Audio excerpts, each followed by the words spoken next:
Dialog kita lanjutkan kembali masih bersama Bang Juri Ardiantoro. Bang Juri, Ya, ini sebetulnya kalau kita bicara soal alasan-alasan pembentukan, saya pikir itu adalah selalu alasannya adalah alasan-alasan yang baik. Kemudian ketika ada lembaga-lembaga akan dibubarkan, itu juga alasan-alasan yang dikeluarkan selalu juga adalah alasan-alasan yang baik. Kalau tadi disampaikan bahwa bisa saja lembaga itu dibentuk berdasarkan relevansi pada waktu tertentu, terus kemudian juga disesuaikan dengan efisiensinya. Sebetulnya yang menjadi pertanyaan publik kemudian adalah apakah betul pada saat proses pembentukan lembaga itu secara ada relevansinya pada saat itu. Nah, terus kemudian apakah memang tidak jalannya secara efisiennya tupoksi lembaga-lembaga itu? Ini apakah memang karena lembaga itu sudah tidak diperlukan lagi atau sebetulnya banyak hal-hal lain sebetulnya yang tidak berjalan sesuai harapan. Nah, ini kan artinya ke depannya kalau kita bicara alasan efisiensi, jangan mudah untuk membangun atau membentuk lembaga kan? iya betul. Itu betul. Jadi nanti gini, nanti Kementerian Pendayagunaan Aparatur Negara dan Reformasi Birokrasi, Kemenpan RB itu nanti akan menjelaskan dan memaparkan dari setiap kelembagaan yang dievaluasi dan kemudian diputuskan untuk dihilangkan atau untuk dihapus, itu nanti akan jelas sekali itu. Kenapa lembaga ini dihapus dan kemudian bagaimana proses transisi untuk mengintegrasikan tugas dan kewenangan itu kepada kementerian lembaga yang ada. Dan kemudian juga tentu alasan-alasan yang bisa dijelaskan oleh Kemenpan RB, karena Kemenpan RB itu kan mengevaluasi secara total ya seluruh kementerian lembaga non struktural, fungsinya apa saja, selama ini bekerja menangani apa saja, efektif atau tidak, kemudian tumpang tindih atau tidak dengan kementerian lembaga lain, itu semuanya nanti secara terperinci akan dijelaskan oleh Kementerian Menpan RB. Oke, kalau kita lihat di periode pertama itu ada beberapa lembaga yang dibubarkan, nasib pegawainya kemana itu Bang Juri?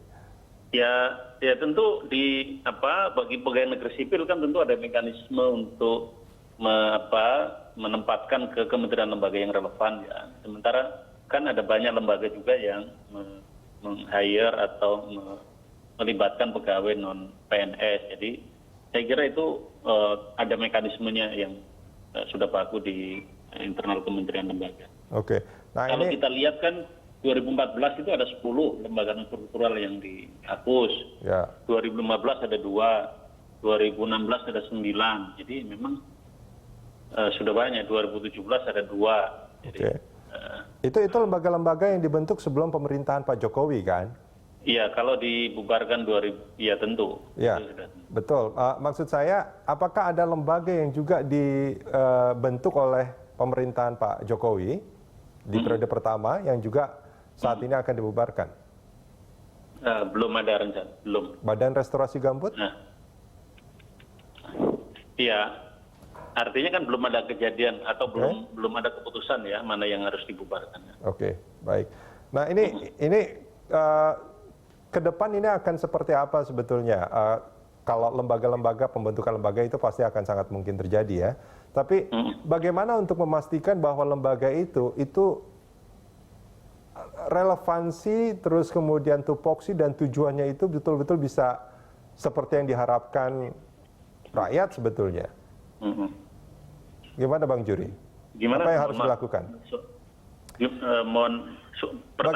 Bagaimana membentuk sebuah lembaga supaya nggak sekedar dibentuk terus kemudian untuk dibubarkan? Artinya memang ini adalah lembaga yang betul-betul diperlukan, tujuannya jelas, dan cara untuk mencapai tujuannya juga jelas. Apa yang harus dilakukan? Ya tentu undang-undang tentang pembentukan kementerian lembaga itu kan jelas mengatur ya tentang apa yang sudah otomatis dibentuk oleh presiden dan mana yang dengan kewenangan sebagai kepala pemerintahan dan kepala negara bisa membentuk lembaga negara. Nah, tentu tidak semudah atau tidak gampang ya, atau tidak tidak apa bahasa Jawanya ujuk-ujuk presiden itu membentuk satu lembaga negara tertentu. Pasti ada kebutuhan yang sangat penting dan kebutuhan itu harus difasilitasi oleh kelembagaan untuk menghandle atau menangani kebutuhan di dalam rangka menjalankan tugas menjalankan kewenangan-kewenangan yang ada di dalam kewenangan-kewenangan yang dipegang oleh presiden melalui aparat yang akan dibentuknya melalui pembentukan lembaga. Nah, di samping hak presiden untuk membentuk satu lembaga non struktural, tentu presiden punya, seperti saya tadi sampaikan, punya alasan-alasan yang kuat untuk membentuk institusi yang bisa menjalankan apa yang menjadi janji, apa yang menjadi program, apa yang menjadi visi misi presiden pada saat kampanye pilpres sebelumnya. Jadi ya, tapi memang presiden jelas ya tidak boleh membentuk lembaga asal-asalan, tidak boleh membentuk lembaga yang sudah bisa dihandle oleh kementerian lain, dan tidak boleh membentuk lembaga yang hanya menjadi tumpang tindih dan menghabiskan anggaran dan membuat birokrasi kita tidak lincah, tidak responsif, tidak bisa kerja cepat. Nah, sebetulnya begini ya, Bos, statement atau keinginan presiden untuk menghapuskan lembaga non struktural ini kan momentumnya menjadi sangat kuat ya pada saat pandemi COVID ini. Pandemi COVID ini memberi pelajaran yang sangat penting betapa negara, pemerintah itu bersama rakyat harus kerja cepat, responsif.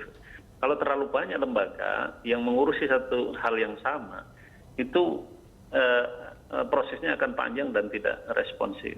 Jadi ini salah satu juga momentum yang sangat kuat untuk melakukan reformasi birokrasi, penataan kelembagaan yang ada. Ini kalau disebut ada 96 lembaga, ini yang bukan di bawah undang-undang ya? 96 atau 98 kalau saya tidak salah tadi disebutkan. Itu berdiri bukan atas dasar undang-undang kan? PP atau Perpres? Ada yang berdasarkan undang-undang. Ya, jadi ini yang kemudian membutuhkan waktu lama kan karena harus ada revisi undang-undangnya. Ada yang berdasarkan peraturan pemerintah, ada yang berdasarkan Perpres, dan ada yang berdasarkan Kepres. Jadi memang ada beberapa kategori. Yang akan dibubarkan sama presiden, di bawah kewenangan presiden itu yang di bawah PP dan Perpres? Iya, yang lebih cepat kan memang yang langsung bisa presiden eksekusi ya, karena berdasarkan PP, berdasarkan Pres atau Perpres. Kalau dengan undang-undang tentu harus melalui proses revisi undang-undang lebih dahulu. Baik.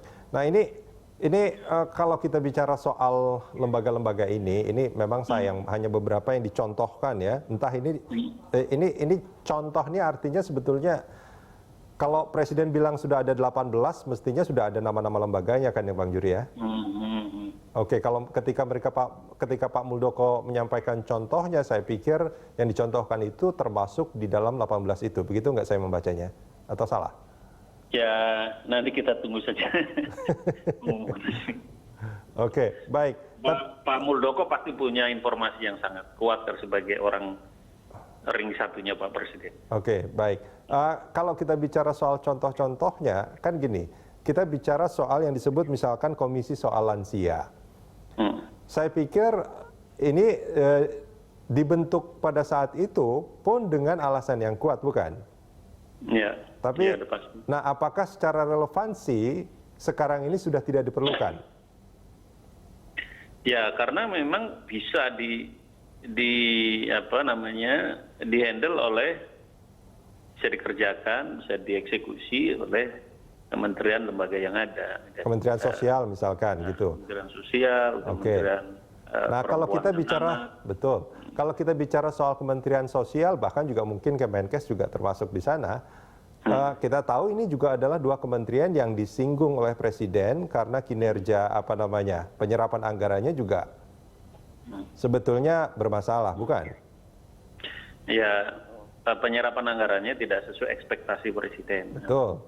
Artinya itu juga termasuk juga kan bagaimana mereka bisa memberikan pelayanan yang baik mungkin kepada lansia, sementara penyerapan anggarannya juga mungkin masih menjadi catatan merah mungkin kalau boleh saya bilang. Ya, itu kan salah satu yang menjadi concern Presiden kan. Kenapa misalnya ada keterlambatan di awal-awal pada saat Kementerian Sosial harus membagikan bantuan sosial. Artinya gini Bang Juri. Kemudian setelah dijelaskan, Kementerian Sosial bisa menjelaskan bahwa Ya memang untuk membagikan bansos ini kan harus butuh data yang akurat. Nah, data ini kan tidak menjadi domain sepenuhnya Kementerian Sosial, ada keterlibatan Pemda, ada BPS dan lain-lain, dan itu harus sesuatu yang juga krusial. Jadi memang bukan sesuatu yang menjadi kelemahan dari satu kementerian tertentu, karena ada banyak birokrasi yang terlibat. Setuju, saya setuju.